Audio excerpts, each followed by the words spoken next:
Hello,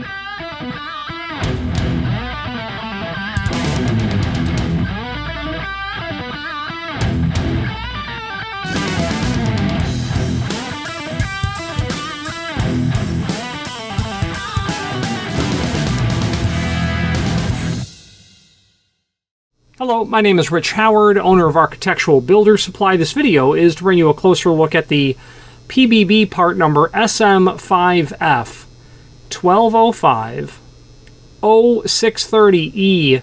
This is a video about a hinge screw.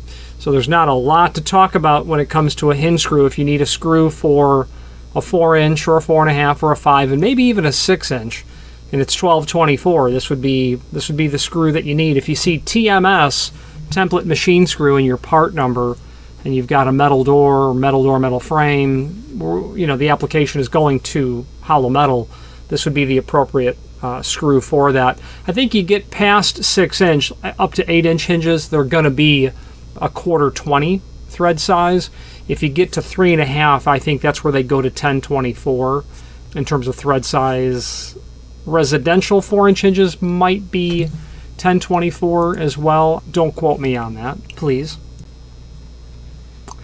And perhaps there is an interesting component to this video of information that I can relay. So let's talk about why this video is actually here. So it turns out that there's a lot happening with a screw like this. So let's go through it. It's 1224, that's typical. It's flathead, that's typical. But the first thing that makes it unusual is the fact that template machine screws for hinges have undercut heads.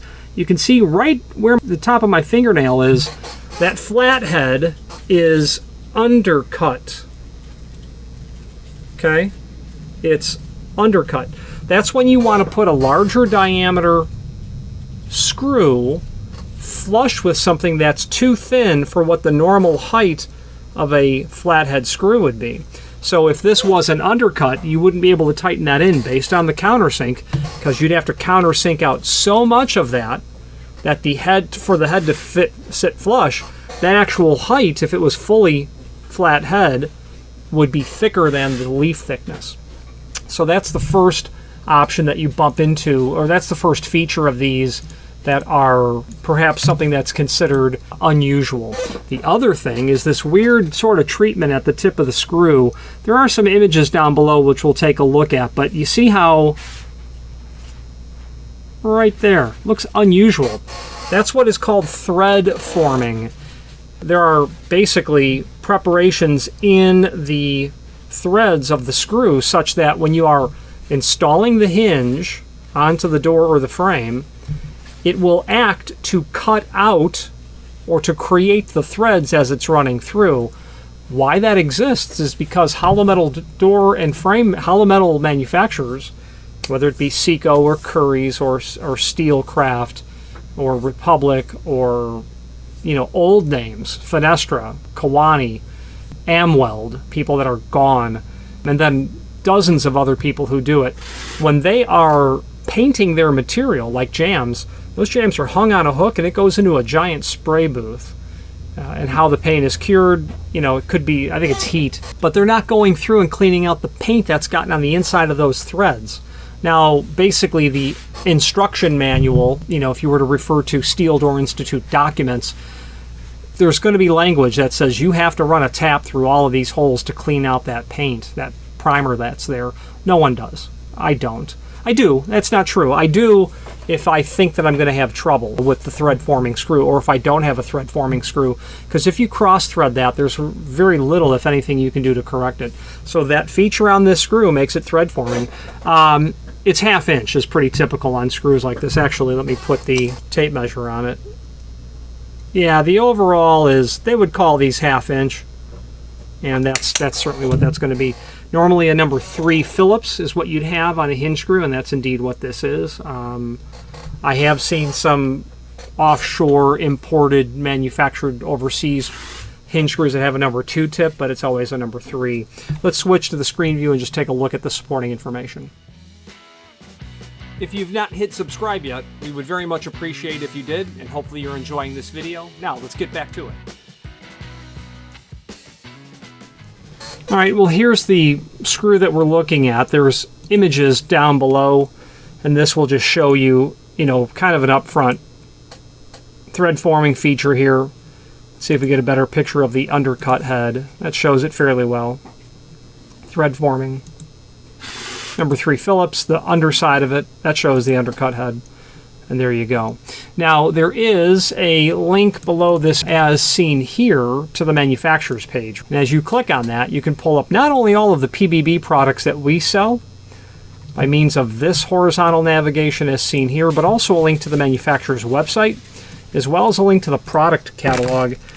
PBB and a couple of other hinge manufacturers really have very detailed encyclopedic information in their catalogs regarding basically what hinges are, how they work, the different types, the different sizes that are available. And the reason that that is all important is because there's a lot of different hinges out there, and being able to navigate the world of hinges and use the proper terminology is crucial.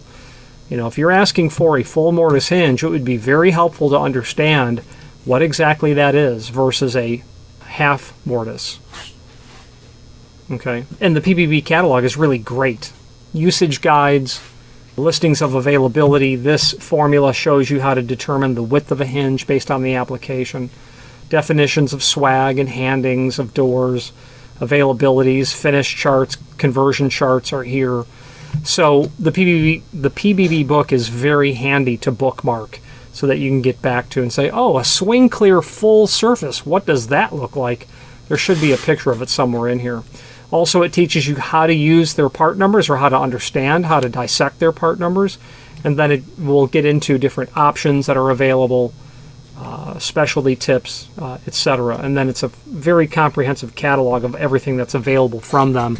I find that they certainly don't stock everything that's in here, but they keep a lot of material generally on hand, and they do finishing in their facility in California, and I think they have a location in Canada. I know that they probably still do, a location in Canada. So I think the parts come in from overseas and all the finishing is done here.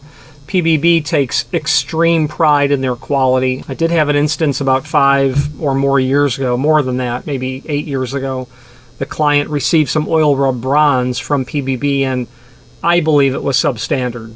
The client was absolutely sure it was substandard.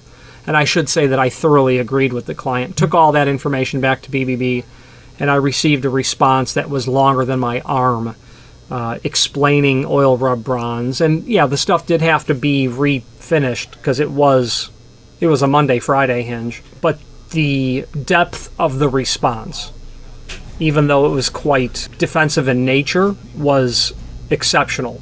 This is a company that cares about their product.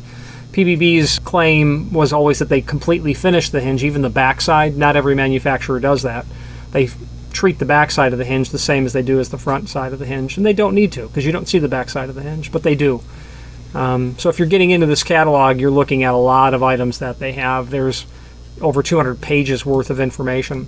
So as an encyclopedic reference, it's hard to do better than the PBB catalog. Let's wrap up this video on camera. If you've not hit subscribe yet, we would very much appreciate if you did, and hopefully you're enjoying this video. Now, let's get back to it. These are priced and sold per screw. You buy them, as many as you need. They're generally 4 hole and a 4, 4.5, 5, I think even 6 inch. 6 inch is going to have 4 holes per leaf. So if you're doing a metal by metal application, you need 8 of these for most instances per hinge. So to have 24 in a box would be pretty typical of that material. Should you buy extras? You should. You're going to strip them. I've hung more doors than I can count. I hung a door last weekend, and sure enough, I not stripped, but I boogered up one of the screws, and the screw still worked. You could still remove it with the proper number 3 bit, but it looked awful, and I would always have some extras because I want it to look nice. And there you go. Any questions on this or any other PBB product, please feel free to reach out to us. And thank you.